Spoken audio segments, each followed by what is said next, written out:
નમસ્કાર, આપ જોઈ રહ્યા છો સ્પાર્ક ટુડે ન્યૂઝ। દમણમાં આવતા વીકેન્ડ દરમિયાન શક્ય ભીડ અને ચાલી રહેલા રસ્તાના વિકાસ કામોને ધ્યાનમાં રાખીને દમણ ટ્રાફિક પોલીસે એક મહત્વની ટ્રાફિક એડવાઇઝરી જાહેર કરી છે।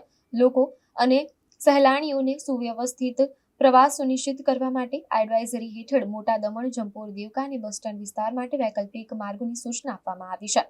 પાતલિયા તરફથી મોટા દમણ અથવા જંપોર બીચ જવા ઈચ્છતા વાહન ચાલકો માટે ભેસલોર 4 રસ્તાથી વડ ચોકી અને ત્યાંથી બસ સ્ટેન્ડ તરફ રાજીવ ગાંધી સેતુનો ઉપયોગ કરવાનો નિર્દેશ આપવામાં આવ્યો છે। વાપી તથા કુંતા વિસ્તારમાંથી આવતા વાહન ચાલકો સોમનાથ ડીમાર્ટથી વડ ચોકી અને પછી બસ સ્ટેન્ડથી રાજીવ ગાંધી સેતુ મારફતે આગળ વધી શકે છે।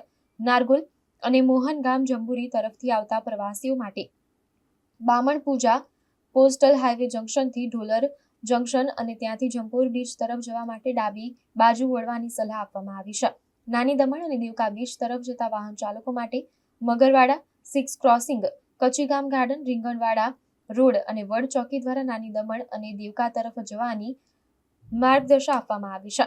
મહત્વની વાત એ છે કે મોટા દમણના ફોર્ટ વિસ્તાર માટે ફક્ત મોટા દમણ પુલ દ્વારા પ્રવેશ મંજૂર રહેશે, જ્યારે દમણ નગરપાલિકા પાસે આવેલા કિલ્લાના દરવાજાથી વાહનોને બહાર નીકળવાની પરવાનગી નહીં આપવામાં આવે। તેમજ ભારે ટ્રાફિકની સ્થિતિમાં મોટા દમણ તરફથી કોઈપણ વાહનને રાજીવ ગાંધી સેતુમાંથી પ્રવેશ કરવા દેવામાં નહીં આવે। દમણ ટ્રાફિક પોલીસ દ્વારા જાહેર જનતા અને સહેલાણીઓને અનુરોધ કરવામાં આવ્યો છે કે તેઓ જાહેર કરાયેલી એડવાઇઝરીનું સંપૂર્ણપણે પાલન કરે, જેથી જાહેર સુરક્ષા જળવાઈ રહે અને ભીડમાં અવ્યવસ્થા ન સર્જાય।